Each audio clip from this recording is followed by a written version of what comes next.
Eu vou chamar agora a nossa entrevista, né? Nossa entrevista com o deputado federal, o Marcelo Crivella, e vai bater um papo conosco, vai trazer algumas informações.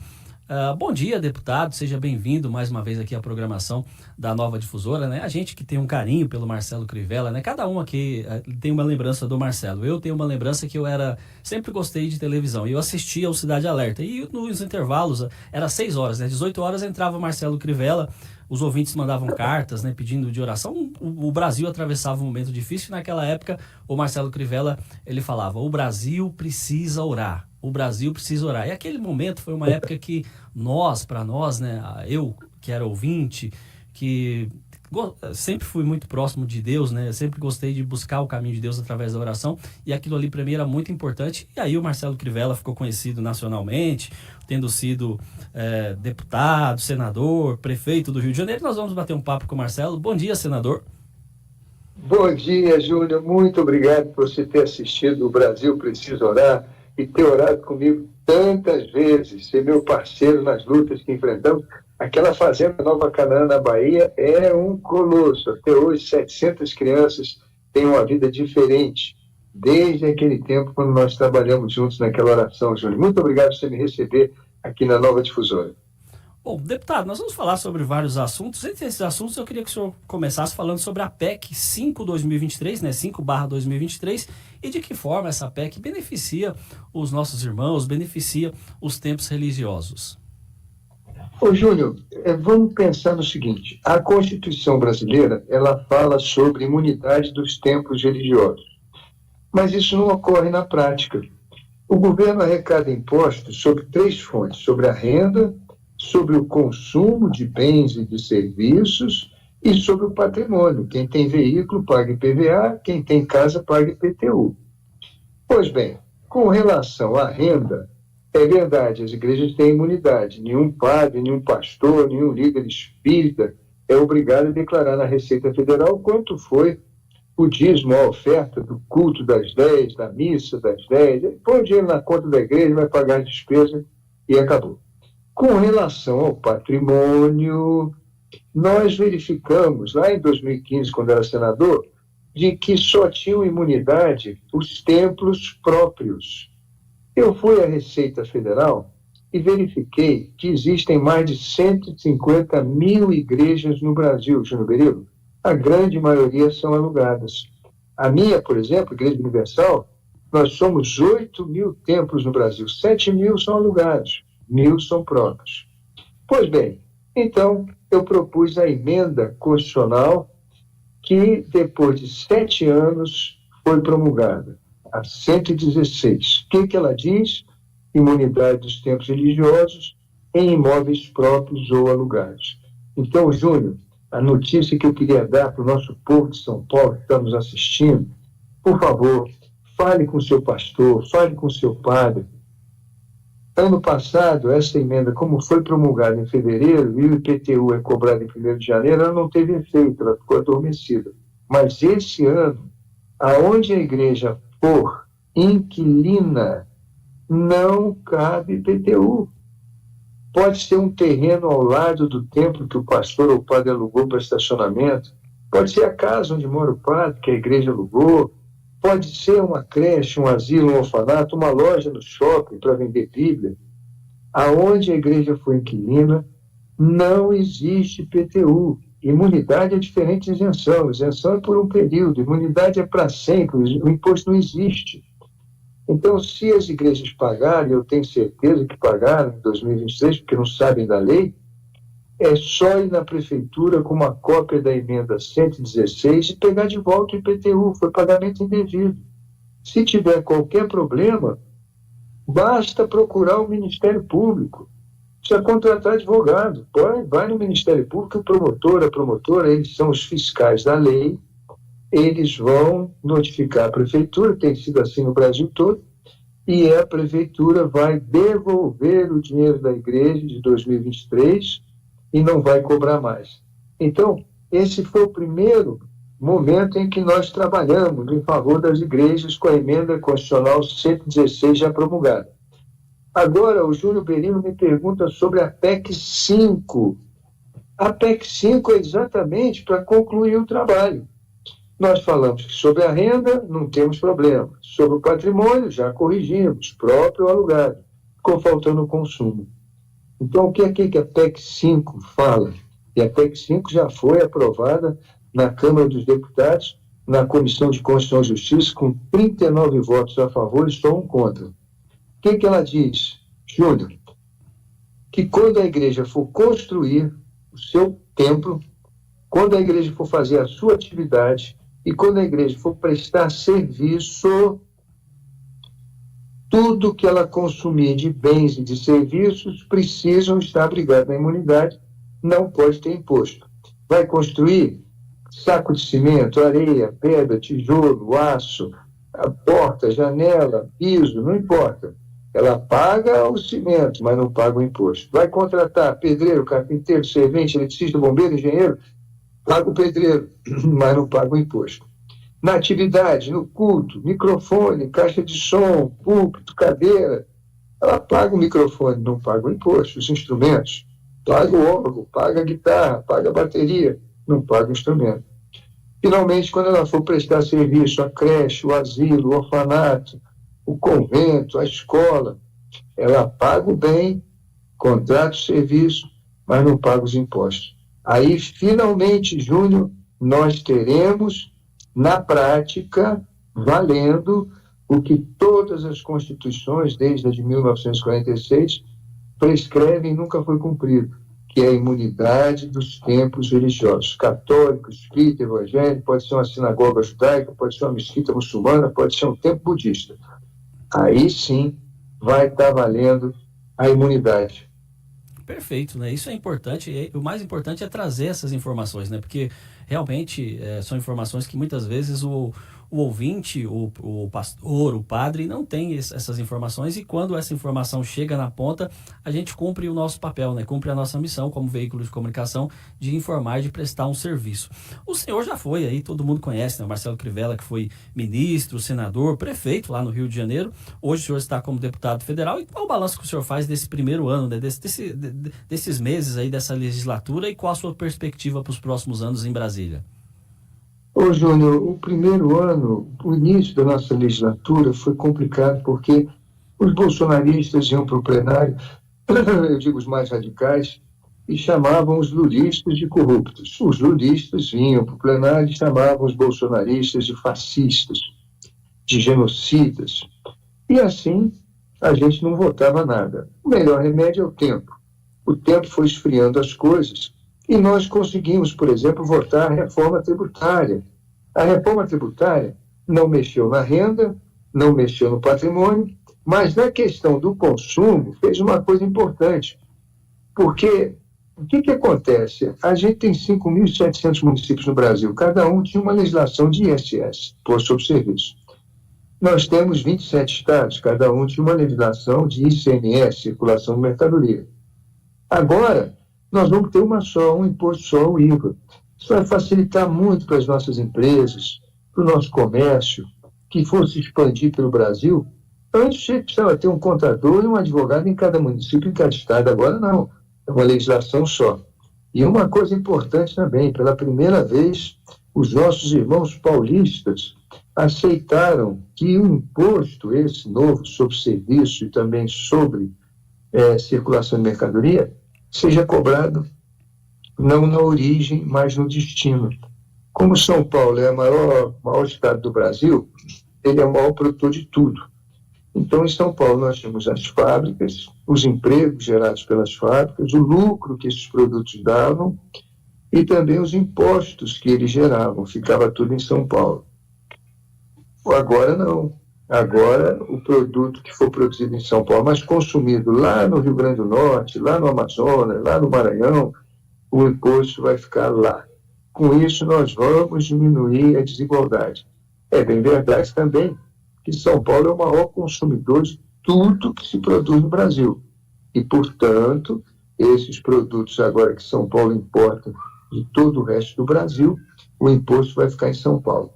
Mas, se você pesar uma coisa com a outra, São Paulo está abrindo mão em vez de estar recebendo mais. E isso é um gesto muito bonito, eu tenho certeza que vai favorecer o progresso do Brasil e diminuir a desigualdade que existe no nosso território.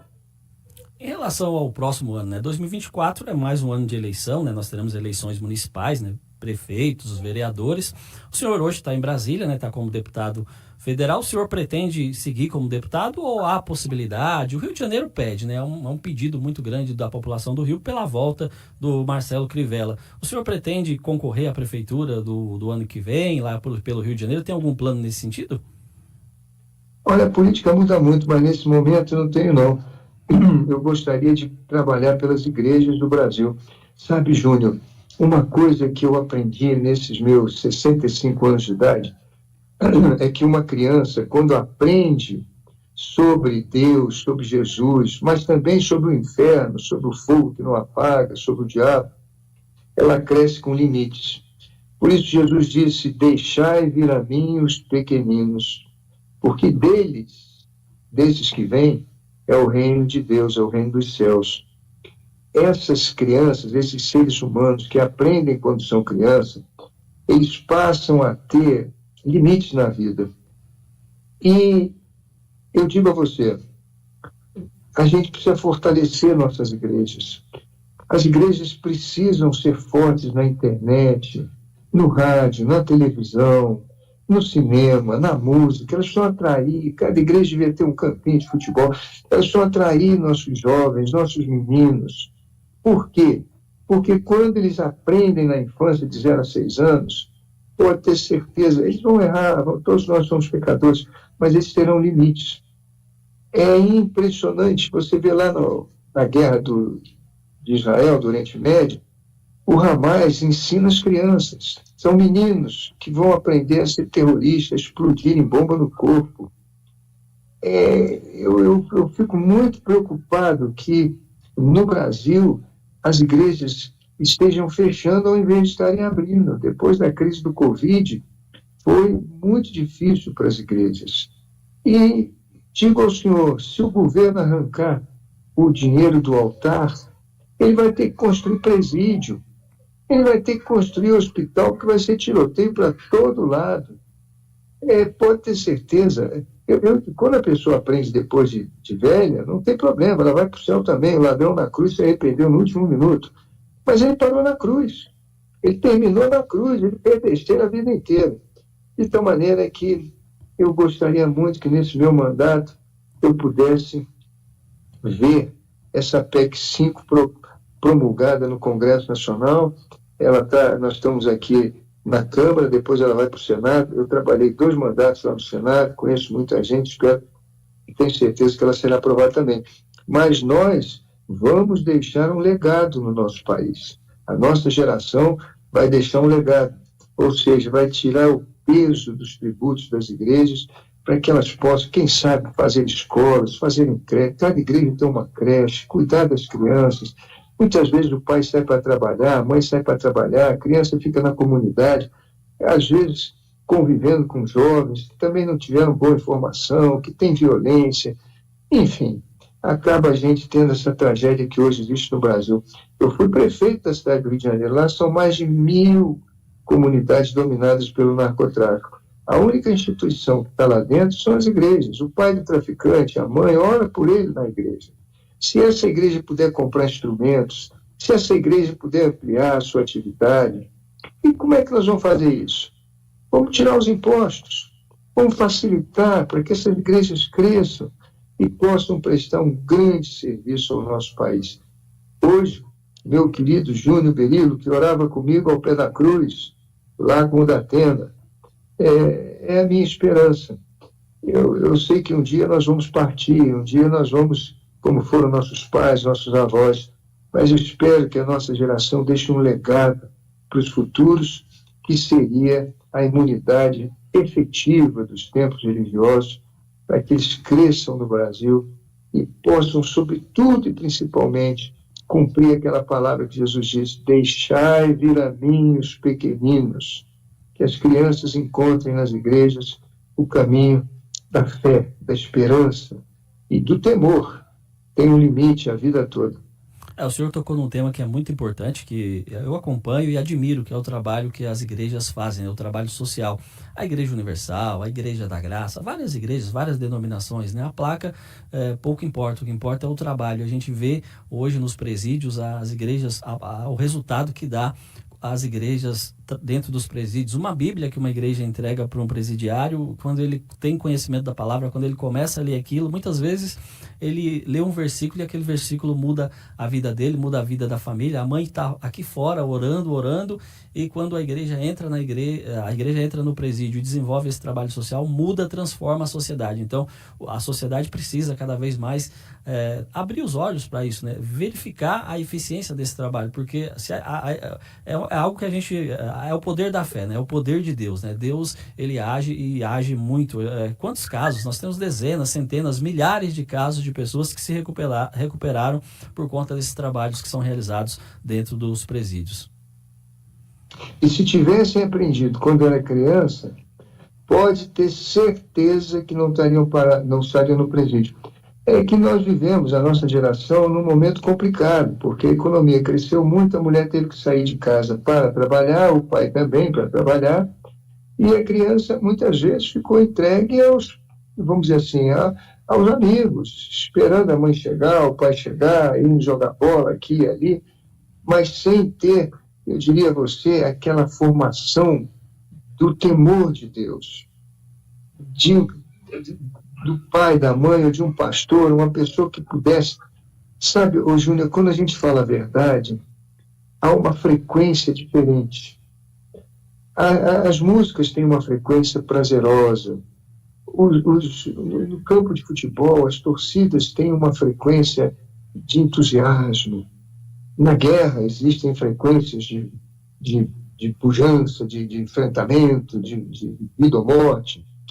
Mas a palavra de Deus, quando dita por uma pessoa que a criança respeita e ama, ela tem uma frequência que produz na bioquímica daquele pequenino uma formação. É algo que ele não vai esquecer nunca, nunca, nunca, nunca. Eu, quando tinha 5 anos de idade, fui levado para a igreja metodista. E eu aprendi ali, hoje eu tenho 65. Nunca mais esqueci. Olha, vários colegas meus caíram nas armadilhas traiçoeiras, venenosas da droga, lá no Rio de Janeiro, na nossa mocidade. Graças a Deus, eu sempre tive os meus limites. Na escola, na faculdade, depois no exército. E isso tudo eu sei que aconteceu comigo e pode acontecer com qualquer outro. Para isso é preciso que realmente as igrejas sejam fortes. E como vamos fortalecer a igreja? Vamos tirar os impostos. Veja, Júnior, os fiéis que sustentam as igrejas já pagam impostos sobre a renda, sobre tudo que consomem e sobre o patrimônio. O recurso que eles dão à igreja não é para pagar imposto de novo. Eles já pagaram. Esse recurso é para a obra. É o que Jesus falou, dai a César o que é de César, dai a Deus o que é de Deus. Nós damos ao César, mas o que se coloca no altar, o César não pode pegar. Perfeito. O governo não deve pegar. Ali é de Deus. Eu tenho certeza que é assim que nós vamos formar um Brasil melhor. Não acredito que na nossa geração possamos resolver o caso de terceiro comando, comando vermelho, PCC, corrupção. Não acredito. Mas podemos dar o passo certo, no caminho certo e na direção certa, para um futuro muito melhor, é fortalecer as nossas igrejas no Brasil. E é por isso que essa PEC 5 é tão importante, e eu agradeço muito ao senhor por ter dado essa oportunidade de a gente estar conversando sobre esse assunto, e espero que os nossos ouvintes falem com os padres, pastores, sobre a lei, que já existe, que tira o IPTU das igrejas alugadas, e que também orem por nós para que a PEC 5 possa ser aprovada e, finalmente, as igrejas no Brasil não pagarem mais impostos. Perfeito. Para a gente fechar, como que o senhor vê a aproximação hoje do Republicanos com o governo federal, com o governo do presidente Lula? Olha, eu vejo como um ato cristão. Nós não concordamos com o aborto, nós não concordamos com... Nós somos da defesa da vida, da família, somos conservadores. Agora, a Bíblia diz que a gente deve orar pelos nossos governantes. O presidente Lula foi eleito pela maioria do povo brasileiro. Podemos discordar, podemos votar contra, podemos emendar as propostas, tentar alterá-las, mas nós não podemos lutar contra o Brasil e desejar que dê tudo errado para que amanhã a gente possa se dar bem politicamente. Isso não é justo, isso não é correto, isso não é certo. Se isso ocorrer, nós estaremos prontos para assumir o governo novamente. Mas enquanto isso não ocorrer, nós devemos colaborar no que for preciso. O nosso deputado Silvio Costa, de Pernambuco, é um jovem parlamentar cujo pai participou do governo do Lula e aceitou ser ministro dos portos e aeroportos. Eu olhei com bons olhos, porque o governador de São Paulo, onde nós temos o maior porto do Brasil, o Porto de Santos, são mais de 6 mil navios que ancoram ali por ano, ele é do meu partido, do Tarcísio. E o ministro dos Portos e Aeroportos também é do meu partido. Qual é o maior aeroporto do Brasil? É o aeroporto de Cumbica. E qual é o segundo maior aeroporto? É o aeroporto de Congonhas. Então, o ministro e o governador do mesmo partido poderão trabalhar juntos para gerar mais emprego em São Paulo, mais riqueza, para melhorar a infraestrutura, para o governo federal e o governo estadual investirem juntos. Agora, se você me permite, eu queria falar uma coisa. Lá nos Estados Unidos, que é a maior nação do mundo, eles aprenderam que um patrimônio da civilização deles é uma coisa chamada alternância do poder. Então, ora são republicanos, ora são democratas. São bem definidos. Quando um ganha, é com 50,5% e o outro perde com 49,5%. E as pessoas dizem lá, olha, vocês fiscalizem, quem perdeu, fiscalize, porque na próxima nós podemos votar em vocês. Aqui no Brasil há uma tradição de que o bom político ganha, se reelege e elege o sucessor. Isso costuma dar escândalos, isso costuma dar problemas. Perpetuação no poder pode trazer graves problemas para a sociedade. Os americanos, maior nação do mundo, repito, prezam a alternância do poder. Quem sabe aqui no Brasil, agora que tem bem definido esquerda, direita, nós possamos fazer também a saudável alternância do poder e, claro, fiscalizar, mas sem ódio no coração. E pedindo a Deus para que o Brasil prospere, que tenha mais renda, mais emprego, mais paz. E é por isso também que eu agradeço a Deus que o governo está apoiando essa PEC 5. Você sabe que, quando foi votada na Comissão de Constituição e Justiça, o governo votou a favor, porque reconhece que é importantíssimo o trabalho das igrejas na sociedade brasileira. Obrigado, Marcelo Crivella, nosso deputado Marcelo Crivella. Obrigado por estar conosco nessa manhã, por ter trazido informações aqui para o ouvinte da Nova Difusora. A Nova Difusora é uma rádio que está em Osasco, na cidade de Osasco, mas hoje o rádio não tem mais fronteiras, né? A rádio está em Osasco, mas a gente fala para o mundo através da internet. Então, o mundo, muitos eleitores, muitas pessoas que acompanham o seu trabalho no Rio de Janeiro, com certeza terão acesso a essa entrevista. Eu quero agradecer o senhor. Hoje o Francisco Rossi não está aqui, ele está num outro compromisso hoje e nós estamos aqui substituindo ele aqui, né? Tentando substituí-lo, né? Porque o Rossi é insubstituível. Eu quero agradecer ao senhor em nome do Francisco Rossi por essa participação, por estar conosco aqui, e já deixo aqui também em nome de Francisco Rossi os microfones sempre abertos, sempre que o senhor tiver uma novidade, tiver algo para divulgar, algo importante para o nosso ouvinte, para o nosso espectador, para a nossa audiência, as portas da Nova Difusora estão sempre abertas, os microfones, que o senhor deixe aqui a sua palavra final aqui para a gente poder encerrar essa entrevista. Muito obrigado, Júlio. Minha palavra final é de agradecimento. Agradecimento por o senhor ser meu companheiro desde aquele tempo, nessa oração ao pé da cruz. Entrego o meu coração para Jesus. Lembra disso? Sim. Às 6 horas da tarde, no programa do Datena, no Brasil, preciso orar.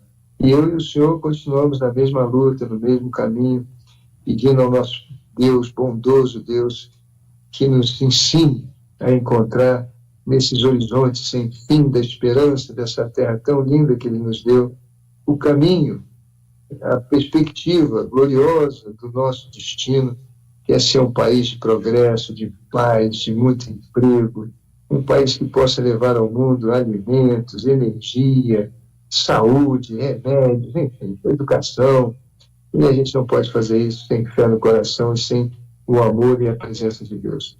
Muito obrigado. Dê um abração para o Francisco Rossi, meu companheiro, um grande líder da política, uma pessoa que prestou serviços incontestáveis e incomparáveis, e que hoje na rádio continua servindo ao povo com extrema dignidade e honradez. Muito obrigado, Júnior. Deus te abençoe e também fico aqui à disposição do senhor para o que precisar. Muito obrigado. Obrigado, senhor. Que Deus abençoe a todos nós. E vamos encerrar aqui essa participação trocando um louvor, que é um louvor que chama Emaús, do Grupo Morada. Um louvor que fala ao nosso coração. Vamos ouvir esse louvor. Espero Marcelo Crivella outras vezes, inclusive quando for possível, pessoalmente, presencialmente aqui na nossa emissora, para a gente levar a informação, levar uma mensagem de paz. Deus abençoe e até a próxima.